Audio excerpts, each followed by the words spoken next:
So did you know that today, the 14th of May, is International Paper Flower Day? So to celebrate, I wanted to run through my top 10 paper flowers that I've made over the course of the last year. So let's get into it. At number 10 we have one of my favourite flowers, also one I can never pronounce. So let's give it a go. So number 10 is an anemone. Anemone? Anemone. Anemone, I think that's right. You know which one I mean anyway.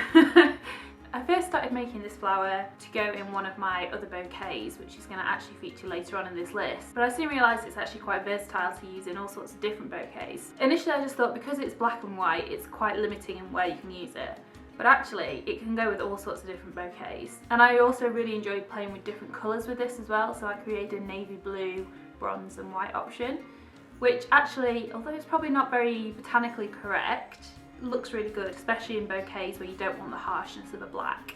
So yeah, I'm really pleased with this one, and it's definitely one of my favourite ones to make as well. At number 9 we have a chrysanthemum. So if you've been watching this channel for a little while, you'll know that I already have a tutorial on how to make a chrysanthemum. So if you haven't seen that, then I'll link it up above, and I'll also pop a link at the end of this video for you so you can go and watch it afterwards. I think chrysanthemums are one of the easiest flowers to make. They're very straightforward, especially for a beginner. There's just a lot of petals to them, that's all, so they're just time consuming, but they're very straightforward and they have a lot of impact. So that's why chrysanthemum gets the number 9 spot on my list. Number 8 is a blueberry stem, which might sound really random, but I made some blueberries to go into a bouquet a little while ago. I got so many comments about how realistic the blueberries looked. And although they're very fiddly and awkward to make, actually they do look really good in a bouquet as a filler flower. And it's something a bit different from your traditional flowers as well, so I really enjoy making those and using those in my displays. At number 7 is a coral charm peony, which has got to be one of my all-time favourite flowers. If you've seen some of my previous videos, you'll know that peonies are one of my favourite flowers to make. Also, a peony is the first flower I ever made. So developing that into a more complicated version of it, the coral charm, which is one of the more well-known flowers. So I've really enjoyed developing my skills with peonies, from just a standard open peony to being something a little bit more involved. And also developing new ways to make the centres and learning new tricks on how to make those look more realistic. So it's been a really good learning curve for me, but also I really love the effect of a coral charm peony either in a bouquet but also just on its own. For quite a while I've had just a single coral charm peony in a bud vase just on my dining room table, and it looks great and it's such a huge impact just from one flower. So I really do love making these. Coming into number 6, which is obviously very similar, another peony. This is more of the general peony, which I have a tutorial for. If you've not seen, then I'll pop a link up above. And the reason that I have this as well as the coral charm is because they are two very different flowers. The coral charm is obviously just one specific colour, generally it's peach or pinky coral. You don't really get other varieties of it. Whereas a peony you can do all sorts of different ones with. And I love the fact you can get a closed peony, a semi-open or a fully open bloom, and they all look completely different. And I just love that impact you can make just with one flower in a bouquet, and every single one can be completely different, and it's so easy to create and makes so much impact. So you may have noticed those first 5 were all single stem flowers. So my top 5 are actually all bouquets. So if you haven't seen these, they're all available in the paper flower shop on my website, which is at tarmuchleypaperblooms.com. I'll pop a link in the description box below for you. I do actually sell all 5 of these bouquets, but that's not my reason for including them today. Each one of these has a special meaning to me because they're all named after people that I know. So at number 5 we have the Imogen. So Imogen is actually one of my good friends who lives in Dubai, where we used to live. We now live in Canada, so haven't seen her in quite a long time. But her and her family are very good friends of ours. And I actually named the Coral Charm collection after her and her 2 daughters. So this bouquet features obviously some of my favourites. I have coral charm peonies in there, roses, eucalyptus, and just some of my favourite blooms. I really love eucalyptus as well. I think it's such a nice colouring and it goes so well in so many bouquets. So this collection was one that I developed. It was initially for Mother's Day last year, but I think it's good for any occasion. And I just love the colours, they're my favourite colours. So what can I say? Of course it's one of my favourite blooms and one of my favourite bouquets. At number 4 we have the Peggy. Now the Peggy is named after my nan, and she absolutely adored roses when she was alive. She had a garden absolutely full of them. Pretty much every type of rose you could find was in her garden. And I have very fond memories when I was a kid of collecting all the petals to make perfume, helping at the garden.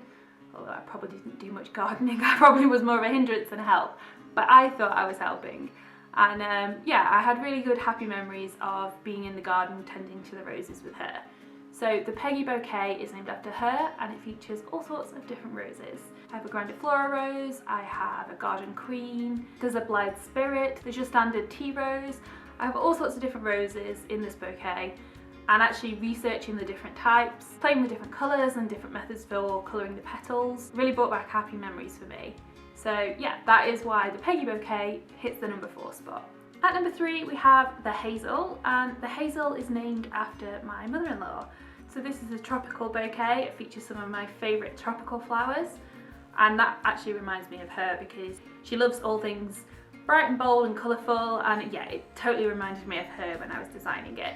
So I have hibiscus in there, and I love making hibiscus flowers. You'll know I've already created a tutorial about that as well, so again, I'll pop a link up above for you. But yeah, hibiscus, tropical foliage, there's some peonies in there of course, and then also there's some plumeria, which I will have a tutorial coming very soon for that, so make sure you're subscribed so you get a notification when it goes live. That'll be coming in the next couple of weeks. And also I gave water lilies a try, which is not something you would typically get in a paper flower bouquet, or any bouquet really, but that's the beauty of paper flowers. You can include all sorts of flowers that may or may not go together in nature, just to create a whole new look, and I really love the effect of having that in the bouquet. At number 2 we have the Mary.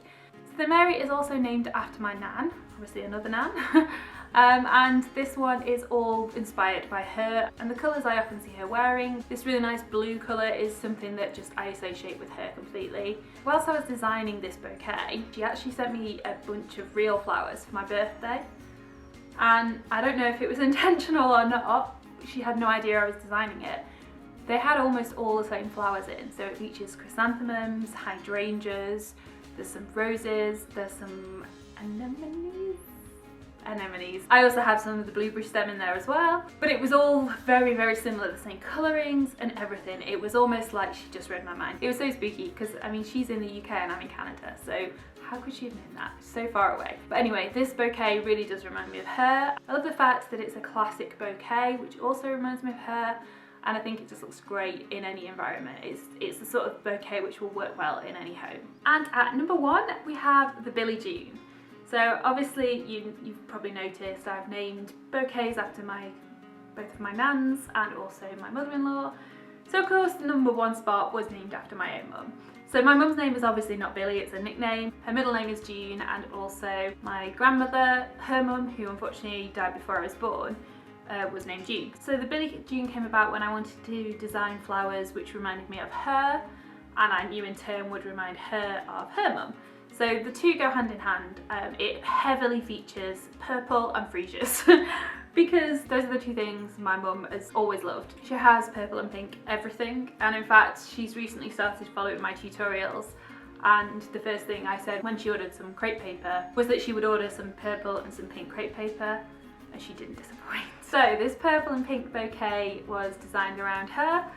It's got a lot of freesias in there. I included some clematis, some roses, there's some rose buds, and also more peonies, because who can have too many peonies? And I just think all of these flowers work really well together and they create a really lovely bouquet. So those are my top 10 flowers. You've got 5 single stems, 5 bouquets, and I've really enjoyed making all 10 of them over the last year. And hopefully I'll be able to make a lot more of them in this next year to come. So this time next year, when we're celebrating International Paper Flower Day, it'll be interesting to see which of these flowers make the cut for the second time. So let me know, did any of your favourite flowers feature in there? Let me know in the comments box below which are your favourites. I'd love to know which ones you think would make your top 10. Also, while you're there, don't forget to hit the like and subscribe buttons, it really does help me out. Hopefully I'll see you back here very soon for another tutorial. Tal Muchley for being here to celebrate life's special moments with me.